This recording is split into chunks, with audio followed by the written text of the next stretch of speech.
es un programa de filosofía por televisión. Ustedes se preguntaron por qué estamos aquí. Yo existo porque pienso. El hombre piensa. Es el lugar en el cual todos los saberes son pensados. Descartes es un héroe del pensamiento. Es difícil enfrentar las grandes Es un cuestiones. libro de Jean-Paul Sartre, Crítica de la razón dialéctica. Esta es la historia de la filosofía de Hegel. Eterno. La filosofía es la totalidad de lo real, porque piensa. La totalidad de lo real. Encuentro 12. Nietzsche. Dios ha muerto. ¿Qué es la voluntad de poder? ¿Cuál es la dinámica de la voluntad de poder? La verdad, una creación del poder. ¿Qué es el dionicismo?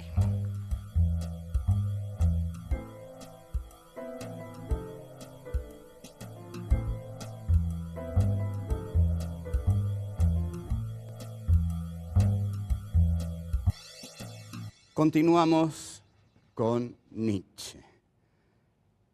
Habíamos dicho que el principio fundamental de la filosofía de Nietzsche es el concepto de vida. Ahora, este concepto de vida está interiormente muy elaborado en Nietzsche. Ante todo, parte de la negación del mundo suprasensible platónico y parte de llevar los valores a este suelo nutricio vital. Pero, ¿qué es la vida en Nietzsche? La vida en Nietzsche, esto es así, fundamental, decisivo, tiene dos valores: los valores de conservación y de aumento. Hay vida porque la vida tiende a conservarse.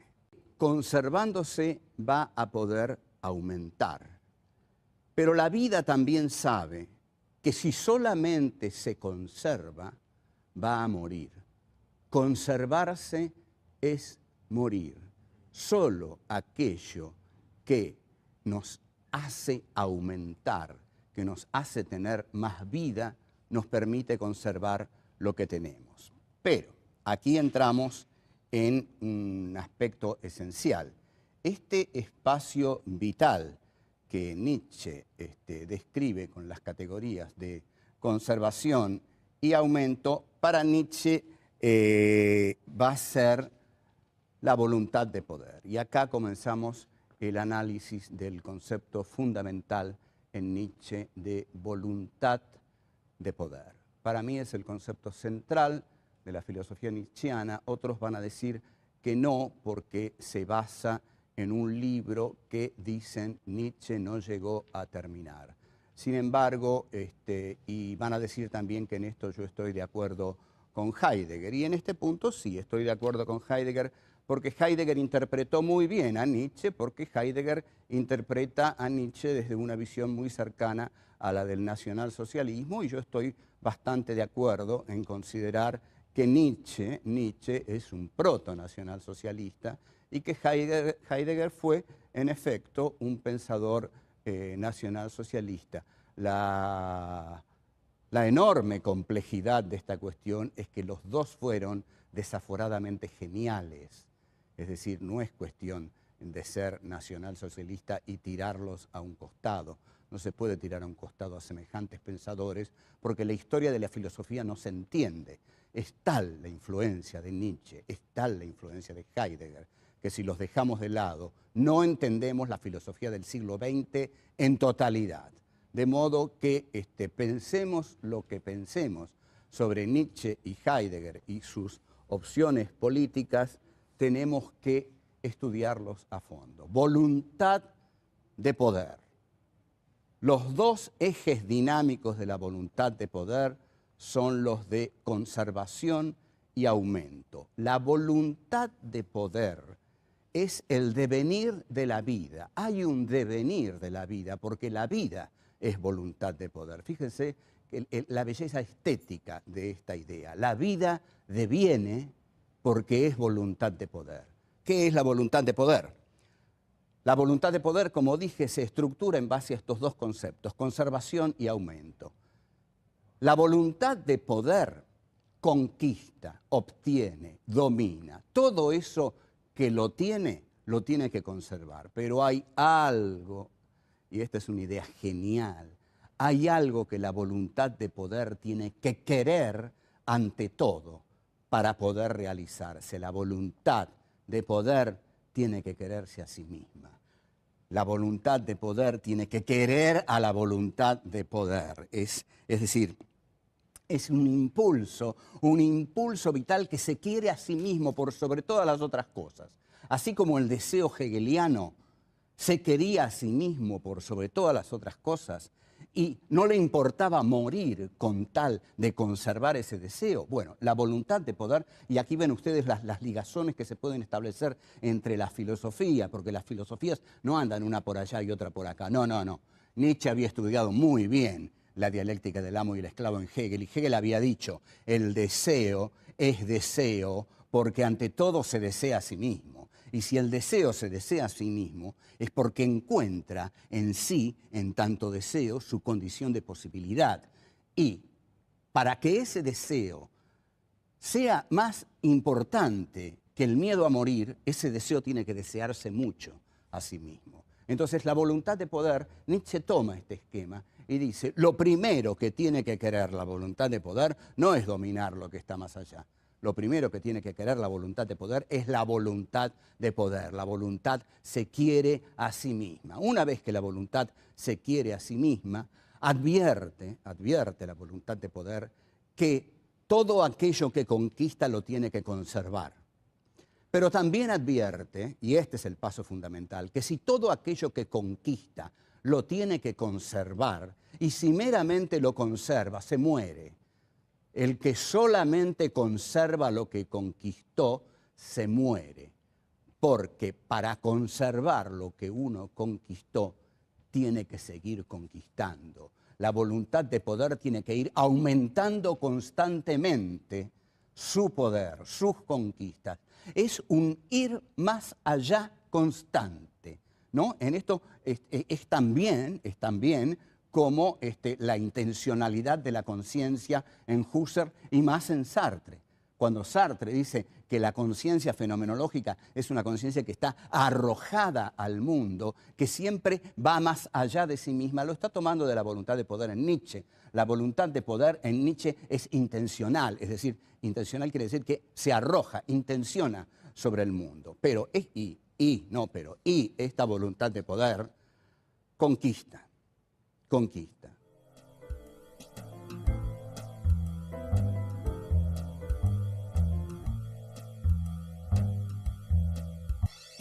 La vida es voluntad de poder, el mundo es voluntad de poder. Bush ahora en Irak es voluntad de poder. ¿Qué está haciendo Bush? Bush está en un tembladeral tremendo. La voluntad de poder del imperio norteamericano está ahora en Irak y está advirtiendo que si solamente conserva lo que tiene, se hunde, se muere, desaparece. Y si se retira, es la ignominia. Entonces, para conservar lo que tiene, la voluntad de poder del imperio bélico comunicacional, que es el imperio norteamericano, tiene que seguir creciendo.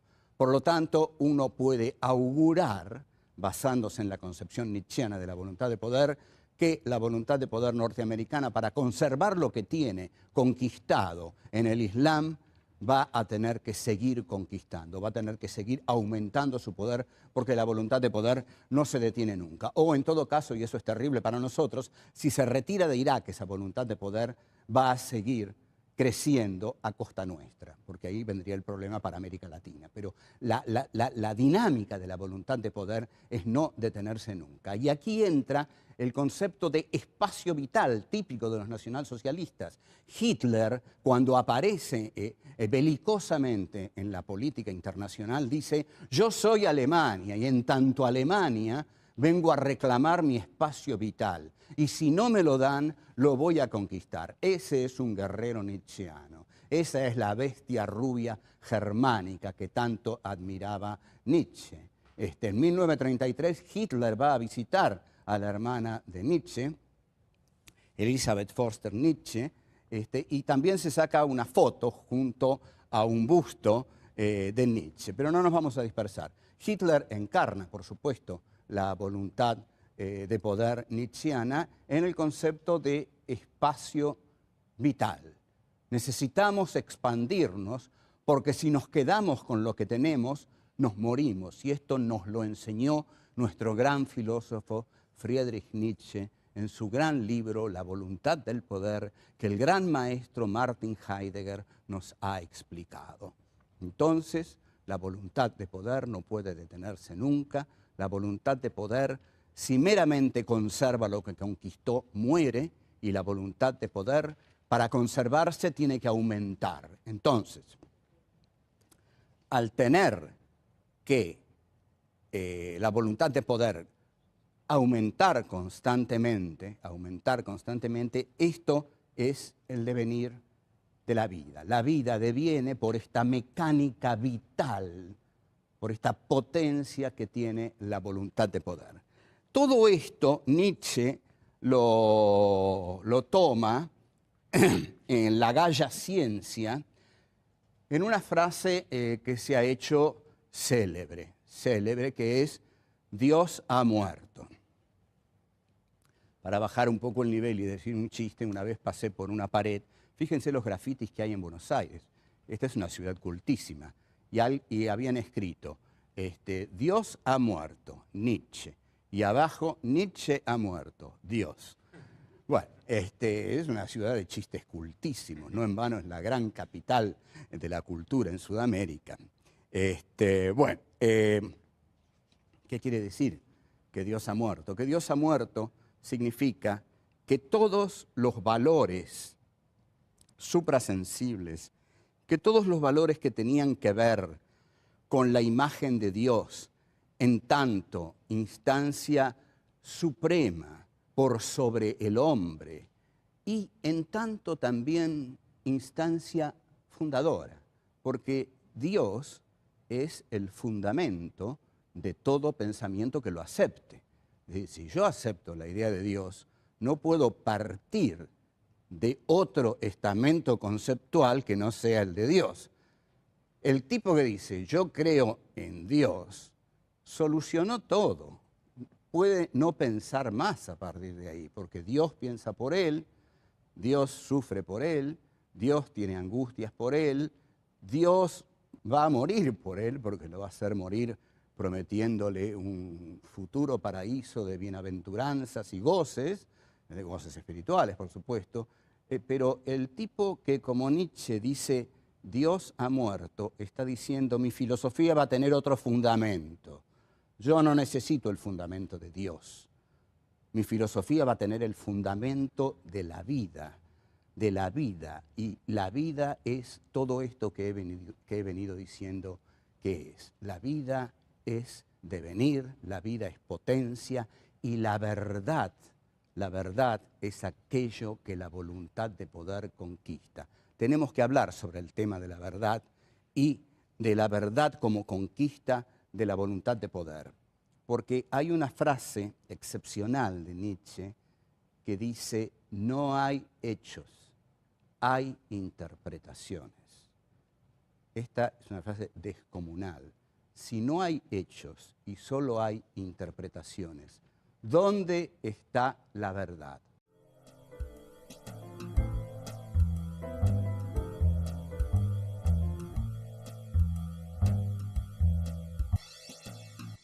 La verdad, va a decir Nietzsche, y en esto Michel Foucault lo va a seguir muy bien, porque Foucault es un gran discípulo de Nietzsche, la verdad es una conquista de la voluntad de poder. Hay cientos de verdades.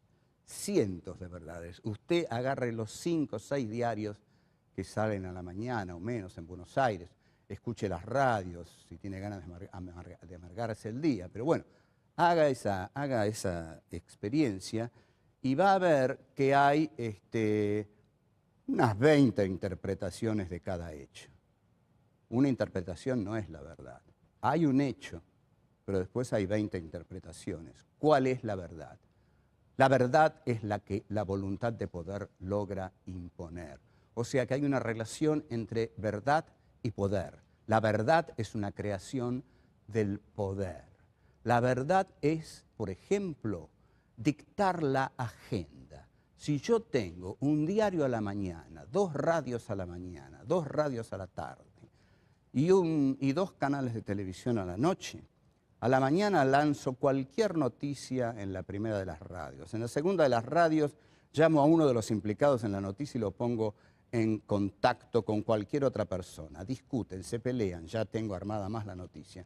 En el noticioso del mediodía digo, gran debate entre fulano y mengano. Debaten, entran otros, opinan otros. A la tarde saco en la primera plana, el escándalo del día es este, el que yo largué a la mañanita nomás. Y a la noche hago una enorme mesa redonda en mi canal con todos los grandes filósofos, pensadores, periodistas, economistas, y todo el mundo está discutiendo lo que a la mañana a mí se me ocurrió largar en mi pequeño periódico de la mañana. Esa es la verdad del poder. Ahí nadie está discutiendo la verdad. Está discutiendo la verdad que un determinado poder mediático impuso ese día en la sociedad. Entonces, con esto quiero decir que la verdad es hija del poder. La verdad es hija del poder. Por ejemplo, vamos a un ejemplo más contundente. Cuando Jean Baudrillard, el filósofo posmoderno, un tipo muy, muy inteligente, a comienzos de los 90, escribió un libro que se llamaba La guerra del Golfo no ha tenido lugar, lo que quería decir es que de esa guerra nadie vio nada. Nos transmitieron por televisión un montón de brillos. ¿Y dónde está la verdad? La verdad eran esos brillos. Esa era la guerra del Golfo. De la guerra del Golfo supimos muy, muy poco. E incluso de lo que está pasando en Irak, de lo que está pasando en Guantánamo, sabemos lo que nos hacen saber. ¿Y por qué sabemos lo que nos hacen saber? Porque ellos tienen el poder de hacernos saber lo que quieren que nosotros sepamos. Entonces, la verdad es la colisión de las verdades, porque a esa verdad que yo sé que se me está imponiendo por los medios de comunicación, le voy a oponer otra, desde otro lado, que seguramente es mucho más débil, pero es otra verdad, y otra verdad, y otra verdad, y otra verdad. Las verdades incluso colisionan entre ellas, se odian entre ellas, guerrean entre ellas, pero la que triunfa, la que establece una hegemonía siempre, es la que está respaldada por la mayor fuente de poder que la emite.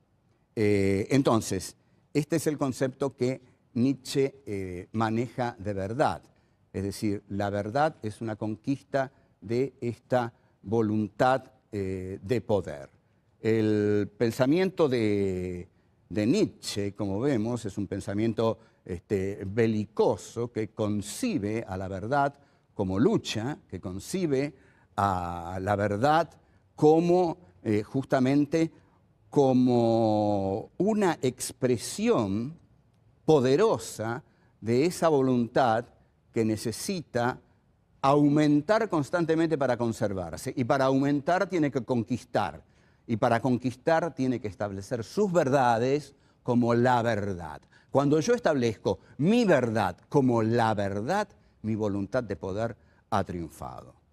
Nietzsche va a llamar nihilismo, por fin, a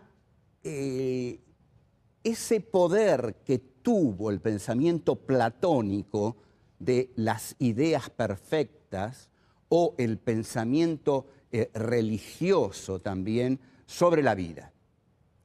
Es decir, ¿qué le reprocha Nietzsche al pensamiento suprasensible? Le reprocha que ese pensamiento suprasensible de idealidades perfectas en sí mismas ha nihilizado la vida, ha nihilizado la vida. Entonces él nihiliza a Dios, es decir, nihilizar a Dios es negar a Dios, reducirlo a cenizas. Y este pensamiento reduce a Dios a cenizas porque lo que pone prepotentemente como su meta es la verdad de la vida, la verdad del devenir, la verdad de los dos conceptos de conservación y aumento, la verdad de la voluntad de poder y la verdad de la conquista de la verdad como conquista de la voluntad de poder. Cuanto más poderosos seamos, más dueños de la verdad vamos a ser, porque más poder vamos a tener para imponerla.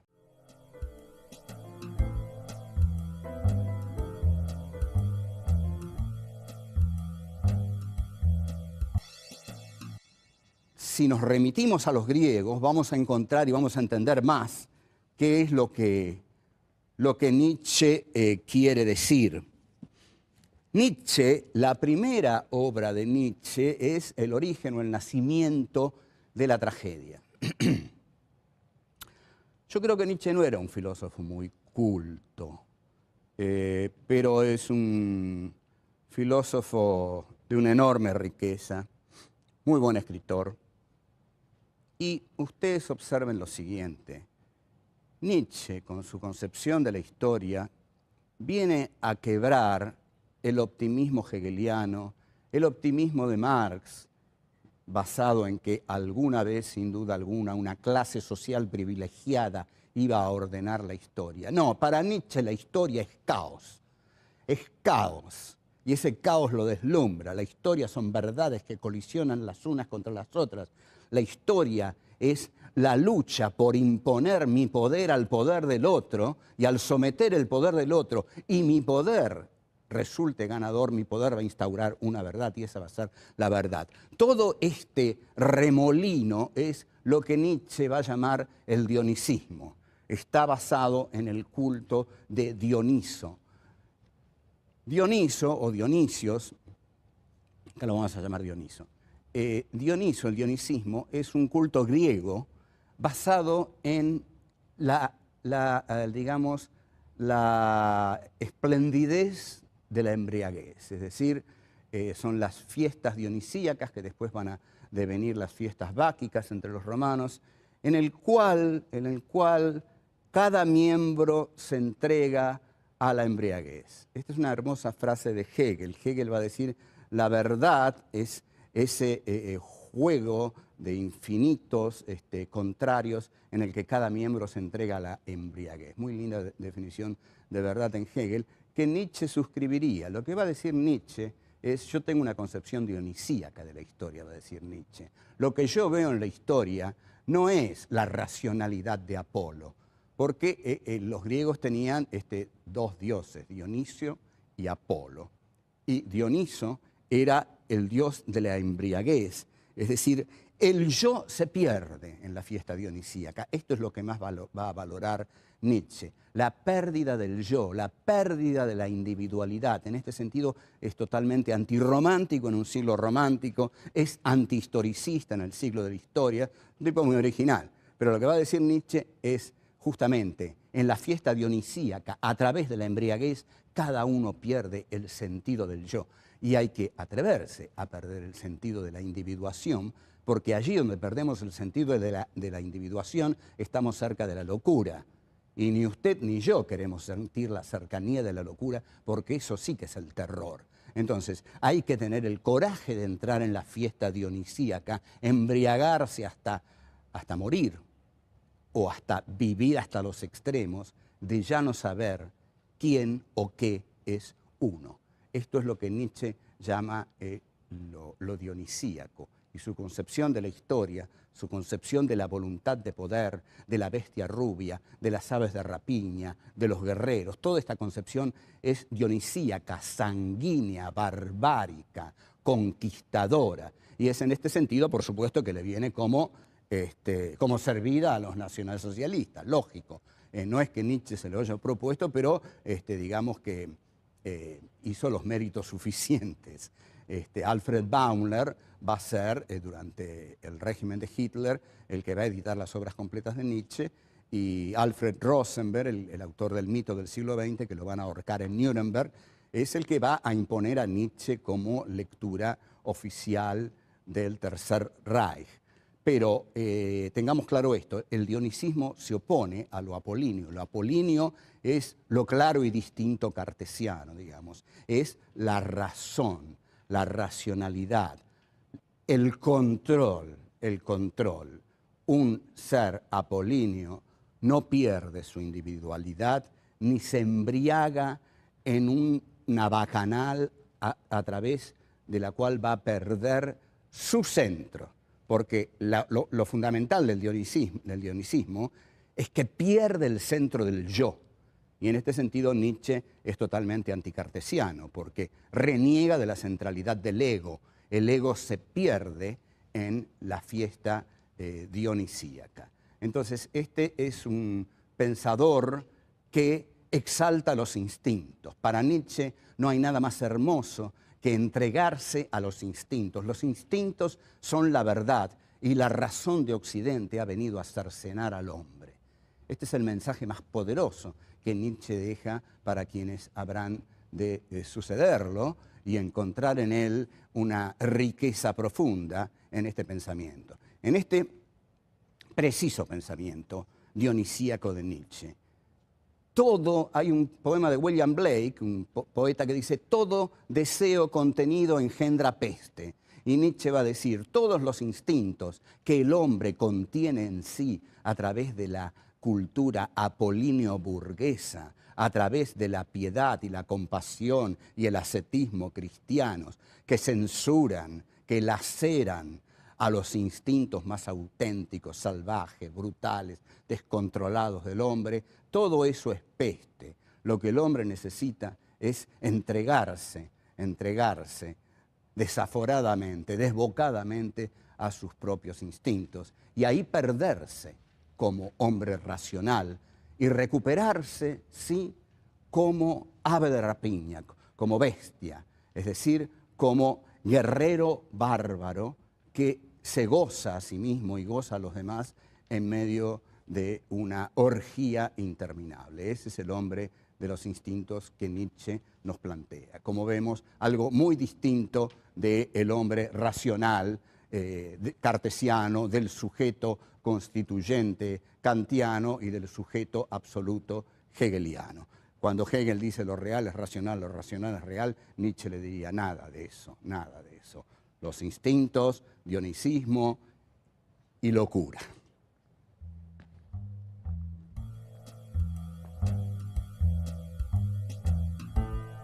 La voluntad de poder es el devenir de la vida. Hay un devenir de la vida, porque la vida es voluntad de poder.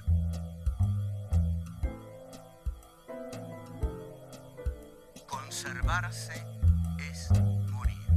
Solo aquello que nos hace aumentar, que nos hace tener más vida, nos permite conservar lo que tenemos. La voluntad de poder tiene que ir aumentando constantemente su poder, su conquista. No hay hechos, hay interpretaciones.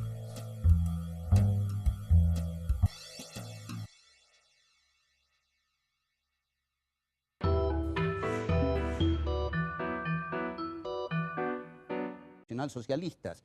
Hitler, cuando aparece belicosamente en la política internacional, dice, yo soy Alemania y en tanto Alemania vengo a reclamar mi espacio vital y si no me lo dan, lo voy a conquistar. Ese es un guerrero nietzscheano. Esa es la bestia rubia germánica que tanto admiraba Nietzsche.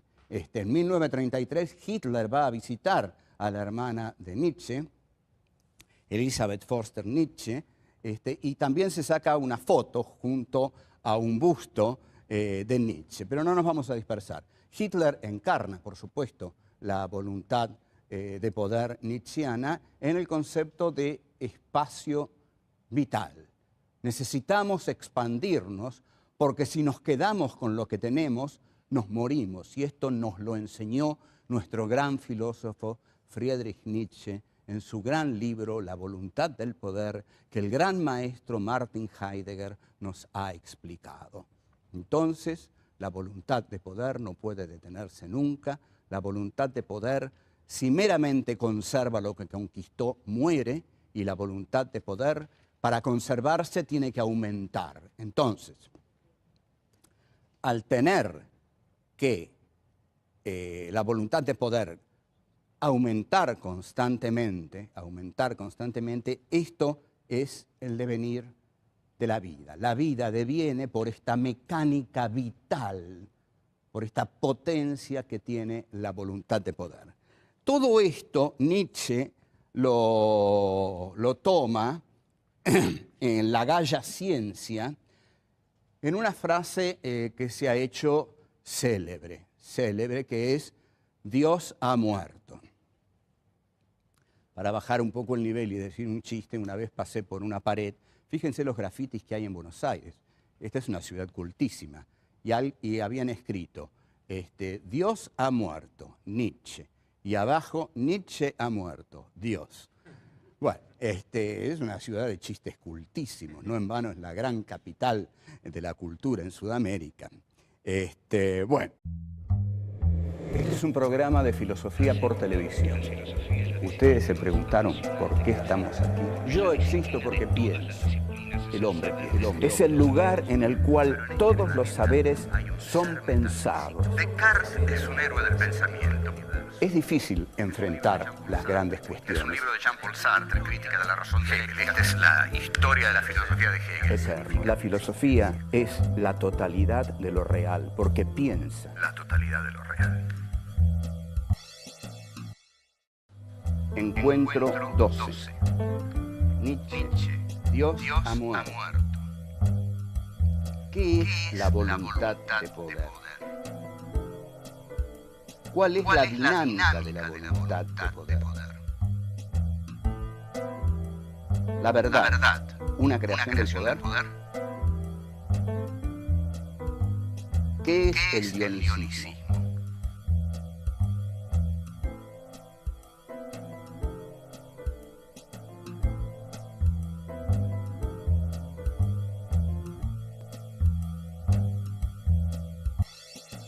Continuamos con Nietzsche. Habíamos dicho que el principio fundamental de la filosofía de Nietzsche es el concepto de vida. Ahora, este concepto de vida está interiormente muy elaborado en Nietzsche. Ante todo, parte de la negación del mundo suprasensible platónico y parte de llevar los valores a este suelo nutricio vital. Pero, ¿qué es la vida en Nietzsche? La vida en Nietzsche, esto es así, fundamental, decisivo, tiene dos valores. Los valores de conservación y de aumento. Hay vida porque la vida tiende a conservarse. Conservándose va a poder aumentar. Pero la vida también sabe que si solamente se conserva, va a morir. Conservarse es morir. Solo aquello que nos hace aumentar, que nos hace tener más vida, nos permite conservar lo que tenemos. Pero aquí entramos en un aspecto esencial. Este espacio vital que Nietzsche describe con las categorías de conservación y aumento, para Nietzsche va a ser la voluntad de poder. Y acá comenzamos el análisis del concepto fundamental en Nietzsche de voluntad de poder. Para mí es el concepto central de la filosofía nietzscheana. Otros van a decir que no, porque se basa en un libro que dicen Nietzsche no llegó a terminar. Sin embargo, y van a decir también que en esto yo estoy de acuerdo con Heidegger. Y en este punto sí estoy de acuerdo con Heidegger, porque Heidegger interpretó muy bien a Nietzsche, porque Heidegger interpreta a Nietzsche desde una visión muy cercana a la del nacionalsocialismo, y yo estoy bastante de acuerdo en considerar que Nietzsche es un proto-nacionalsocialista y que Heidegger fue, en efecto, un pensador nacionalsocialista. La enorme complejidad de esta cuestión es que los dos fueron desaforadamente geniales. Es decir, no es cuestión de ser nacionalsocialista y tirarlos a un costado. No se puede tirar a un costado a semejantes pensadores porque la historia de la filosofía no se entiende. Es tal la influencia de Nietzsche, es tal la influencia de Heidegger, que si los dejamos de lado, no entendemos la filosofía del siglo XX en totalidad. De modo que pensemos lo que pensemos sobre Nietzsche y Heidegger y sus opciones políticas, tenemos que estudiarlos a fondo. Voluntad de poder. Los dos ejes dinámicos de la voluntad de poder son los de conservación y aumento. La voluntad de poder conserva, se muere. El que solamente conserva lo que conquistó, se muere. Porque para conservar lo que uno conquistó, tiene que seguir conquistando. La voluntad de poder tiene que ir aumentando constantemente su poder, sus conquistas. Es un ir más allá constante, ¿no? En esto es también como la intencionalidad de la conciencia en Husserl y más en Sartre. Cuando Sartre dice que la conciencia fenomenológica es una conciencia que está arrojada al mundo, que siempre va más allá de sí misma, lo está tomando de la voluntad de poder en Nietzsche. La voluntad de poder en Nietzsche es intencional, es decir, intencional quiere decir que se arroja, intenciona sobre el mundo. Pero esta voluntad de poder conquista.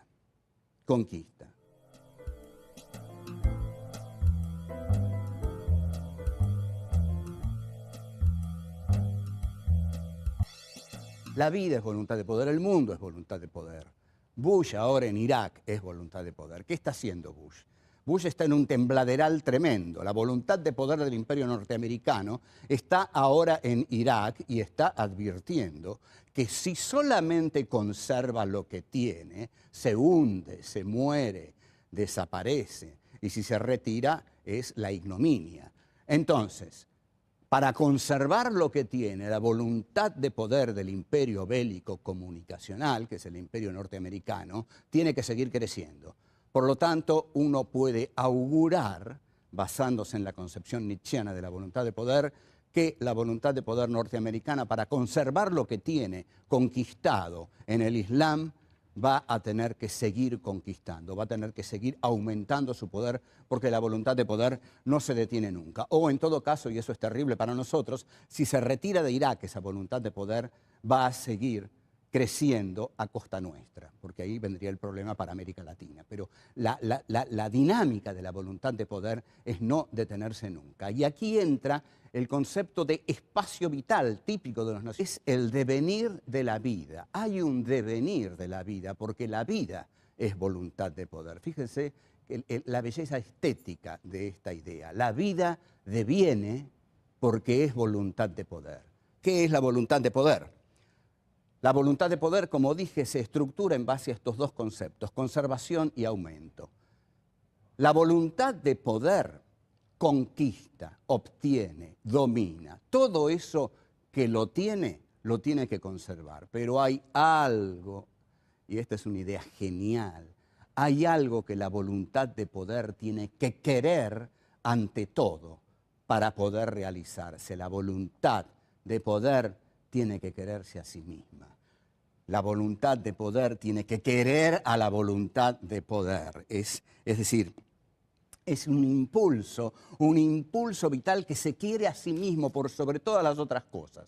Así como el deseo hegeliano se quería a sí mismo por sobre todas las otras cosas y no le importaba morir con tal de conservar ese deseo. Bueno, la voluntad de poder, y aquí ven ustedes las ligazones que se pueden establecer entre la filosofía, porque las filosofías no andan una por allá y otra por acá. No.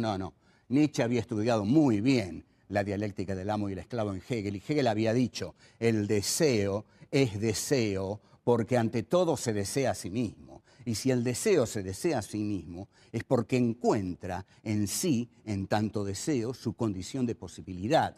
Y para que ese deseo sea más importante que el miedo a morir, ese deseo tiene que desearse mucho a sí mismo. Entonces, la voluntad de poder, Nietzsche toma este esquema y dice, lo primero que tiene que querer la voluntad de poder no es dominar lo que está más allá.